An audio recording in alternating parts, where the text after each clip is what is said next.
SIR government नहीं करा रही है, ये भारत निर्वाचन आयोग की एक व्यवस्था है। ये पहली बार भी नहीं हो रहा है।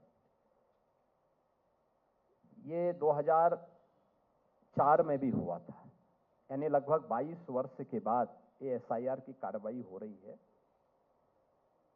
इसमें यूपी के अंदर जो 15 करोड़ 55 लाख वोटर थे, उनमें से 2 करोड़ 88 लाख एसटी की श्रेणी में आए हैं। एसटी का मतलब एब्सेंट, डेथ या शिफ्टिंग में।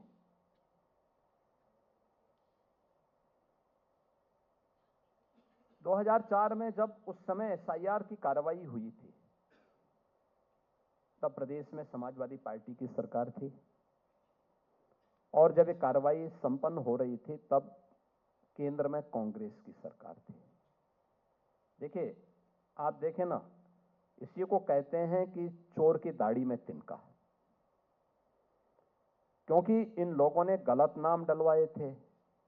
एसटी की श्रेणी में ये जो नाम आए हैं, इनमें से 46 से 47 लाख नाम ऐसे हैं जो डेथ की श्रेणी में, जो मरे हुए हैं। काफी ज्यादा एब्सेंट हैं या डुप्लीकेट हैं। डुप्लीकेट में वे नाम हैं जिनके एक ही नाम से कई जगहों पर एक ही बूथ में उनके नाम आ रहे हैं, या एक ही परिवार में 25-25, 30-30 लोगों के नाम आए हुए हैं। और तीसरी श्रेणी है शिफ्टिंग की। शिफ्टिंग की अक्सर हमारी भारतीय मान्यता क्या है कि बेटी की शादी 25 या 30 साल की उम्र में हो जाता है। जिन्होंने एसआईआर का फॉर्म नहीं भरा, उनमें उन लोगों को अगर वह फॉर्म भी नहीं भरी है और 30 साल से ऊपर की है, 35 साल 40 साल की है, तो स्वाभाविक रूप से उसका नाम उनके पति के घर में होगा, तो पिता का नाम नहीं आएगा।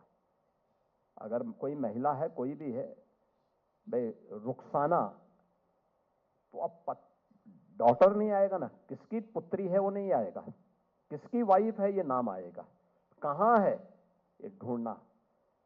ये पहले चरण में वह नाम कटे थे, किसी भी, चाहे वो कोई भी नाम, कोई भी रहा हो, हिंदू मुस्लिम कोई भी रहा हो, सबके साथ एक जैसी व्यवस्था हुई।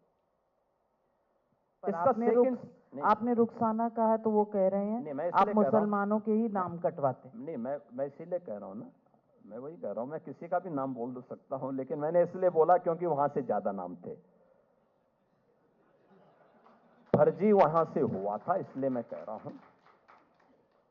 और इसीलिए चुनाव के दिन इसीलिए बोला जाता है कि साहब आप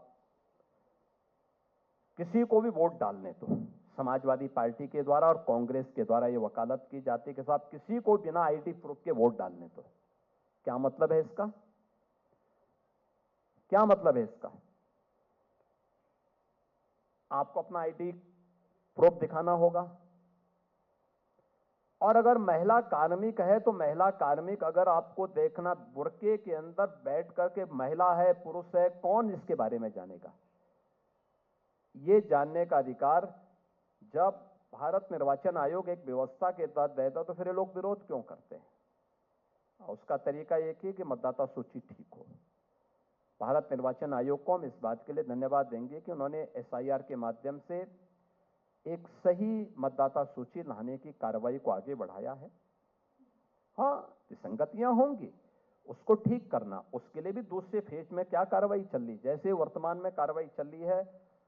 अब जो नए मतदाता हैं, 1 जनवरी 2025 को जो नौजवान 18 वर्ष का हुआ है, वह मतदाता सूची में अपना नाम भरा सकता है। इसके लिए फॉर्म 6 भरना है। उसकी ड्राफ्ट सूची आ चुकी है। एसटी के बाद जो ड्राफ्ट सूची इन्होंने बनाई है वह इन्होंने जारी कर दी है, भारत निर्वाचन आयोग ने जारी कर दी है। उस सूची के बाद वह हर एक राजनीतिक दल को उपलब्ध हो गई है। हर एक राजनीतिक दल उसको देख रहा है। अब हर दल का यह दायित्व बनता है कि अपने बीएलओ ये भारत निर्वाचन आयोग के हैं, हर बूथ लेवल अफसर, लेकिन बीएलए बूथ लेवल एजेंट यह राजनीतिक दलों के हैं। तो राजनीतिक दलों के जो बीएलए हैं उनका दायित्व बनता है कि वह इस पर आपत्ति करें सूची को देख करके।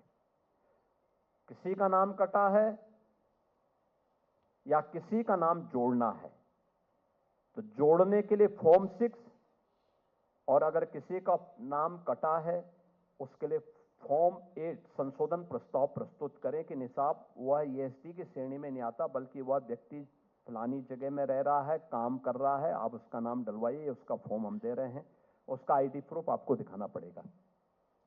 अगर कोई भी नाम वो किसी भी जाति, मत, मजहब का रहने वाला हो, संप्रदाय का रहने वाला हो, अगर उसका नाम वह मृत है और उसका नाम जबरदस्ती चढ़ गया है, आप उसके लिए फॉर्म 7 भर दीजिए।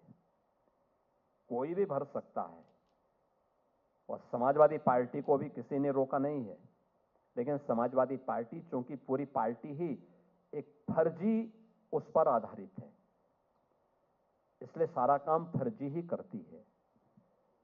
उनको ही फर्जी काम करने में मजा आता है, और वे चाहते थे, आप याद करिए ना कि जब प्रदेश में समाजवादी पार्टी की सरकार थी तब एसआईआर की कार्रवाई 2004 में हुई थी। मुलायम सिंह जी तब चीफ मिनिस्टर थे।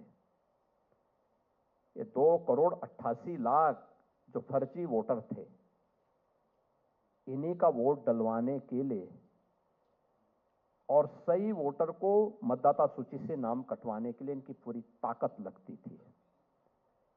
मैंने इसीलिए कहा चोर की दाढ़ी में तिनका। आज इनको अपने फर्जी वोटिंग को करने से भारत निर्वाचन आयोग जब रोकने का प्रयास कर रहा है तो इनको पीड़ा तो होगी होगी।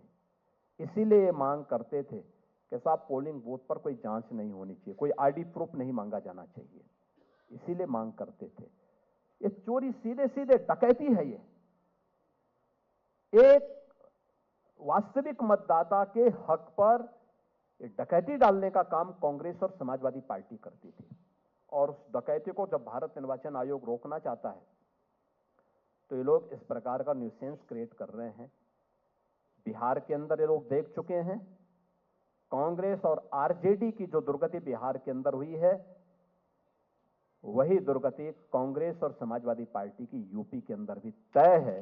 2027 में देखना।